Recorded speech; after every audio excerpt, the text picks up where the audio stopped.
Hello! We are going to continue with the 14th lesson of the course, dedicated to the study of the induced electromotive force and Faraday's law. In this second part of the lesson, we are going to see several practical exercises of application of the concepts related to the induced electromotive force. We start with, this is a little review of the equations and concepts that we need to handle. Faraday's law that the induced electromotive force is equal to minus the rate of variation or growth of the magnetic flux through a circuit. The sign criterion, which relates according to Maxwell's or right-hand rule the direction taken as positive for the flux with the positive sign of the electromotive force. And Lenz's law, which is simply a mnemonic way of applying the minus sign of Faraday's law. Let's see the first exercise we have right here. We have got a coil made up of 100 circular loops. That is to say, in this drawing there wouldn't be a single circle, there would be 100 circles, one after the other, all tightly packed together, of 0.2 meters of radius each one, all equal. The coil is in a uniform magnetic field. That is, it does not vary with position, but it will vary with time. As the orientation shown in the figure. Notice that we put points. Remember that the criterion is that if we show points, it is perpendicular, in this case to the screen, if it is on a paper to paper, and towards our eyes, towards our sight. If it is perpendicular to the screen and inwards, it is represented by crosses, as we will see in another example later. Well, it says for the field to be varying and decreasing at a rate of 0.05 teslas per second. We are now being asked what is the electromotive force induced in the coil and in which direction is the induced current flowing. Well, we need to first find out the time-dependent expression of the flux so that we can then derive it. To do this, let's start by fixing what we have as data. The derivative of the magnetic field with respect to time is the rate at which it increases, as any derivative is the rate at which a function grows with respect to the other. In this case, the magnetic field with respect to time is a rate of variation of 0.05 teslas per second. Now, we have been told that it is a rate at which it decreases, therefore it is a negative growth, and therefore the derivative is negative. The value of this derivative is minus 0.05 teslas per second. On the other hand, the magnetic field is uniform, allowing us to calculate the flux in the typical surface integral by excluding the magnetic field inside. This is possible because the magnetic field is constant. Thus, the flux equals the product of the magnetic field and the surface vector, similar to any other scalar product. The magnitude of this product is obtained by multiplying the magnitudes of the vectors and then taking the cosine of the angle they form. Since the surface vector is perpendicular to the screen and consequently perpendicular to the enclosed surface, and the magnetic field is also perpendicular, the angle they form is zero. The area enclosed by the loop, or the radius, is πr squared. When multiplied by the magnetic field strength, denoted as B, whose specific value is unknown but varies at a known rate, this yields the expression of 0.1257 B. Let's be wary about this detail. That is the flux through a single loop, but we do not have one. We have 100 instead, so the complete circuit collects this flux 100 times. Therefore, the flux through the complete circuit is the number of the loops times the flux of each loop times 100 times the previous amount will result in 12.57 B. Well, it has come the time to use Faraday's law, which is the core of all this, the philosopher's stone. The electromotive force is minus the derivative of the magnetic flux with respect to time.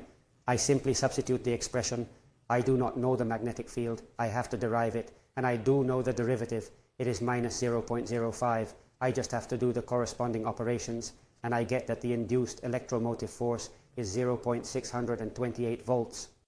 As for the second question, the direction of the current, we have two ways of approaching it. First, I have got that the electromotive force is positive. Let's remember the sign criterion. If we consider that the magnetic flux is outward from the screen, that is, towards you, it turns out that the way it has to rotate, if the electromotive force is positive by the right-hand rule, remember that it is to use this hand, just like the flux. The thumb has to rotate in the way corresponding to the palm. The direction is this one because it is the positive criterion, and the electromotive force has come out as right hand, as positive. The other way to interpret it is by using Lenz's law, which is the one that says that by its electromagnetic effects, the induced current opposes the flux variation that generates it. In this particular case, we have a flux outward from the screen.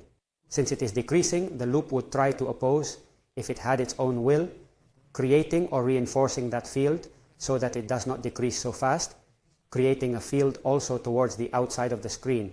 for which the current has to rotate in the direction that we see there. In other words, counterclockwise. Well, the second example we are going to see today is going to be a little more complex. In this case, what is going to change is not the magnetic field, but the area enclosed by the electric circuit.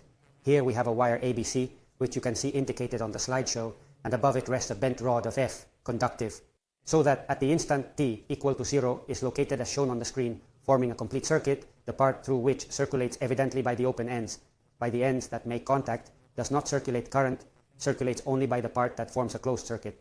The circuit would be, therefore, square of 0.5 by 0.5, but the catch here is that the rod does move. They tell us there that the rod moves with a speed of 0.05, 0.02 meters per second.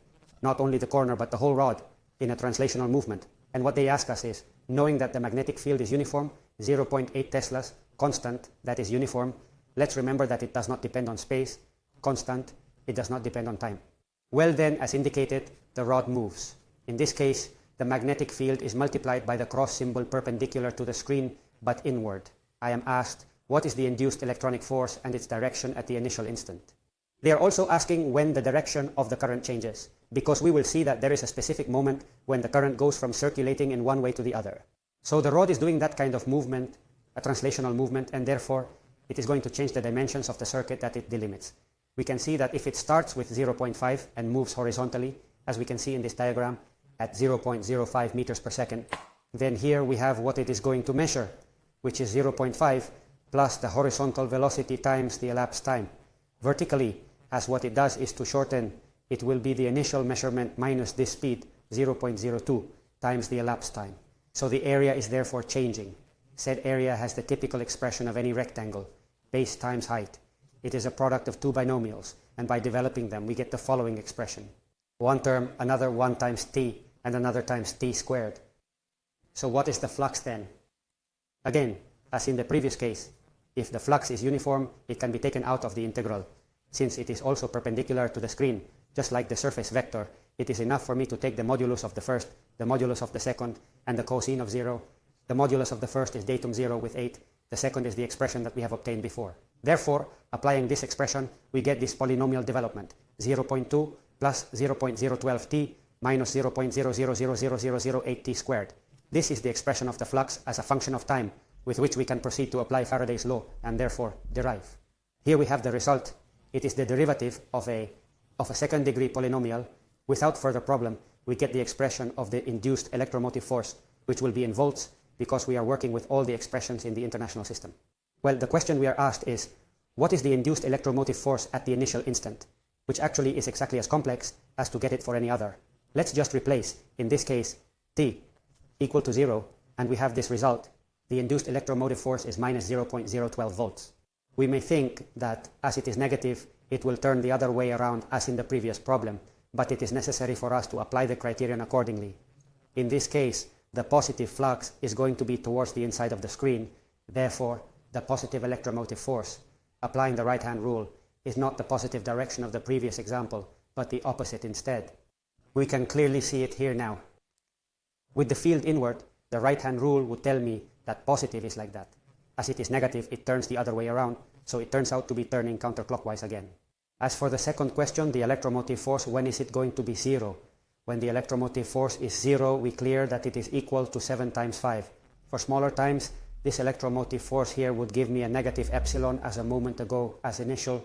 For later values of 7 with 5, here I will get a positive number, which means that at that moment I have no induced current.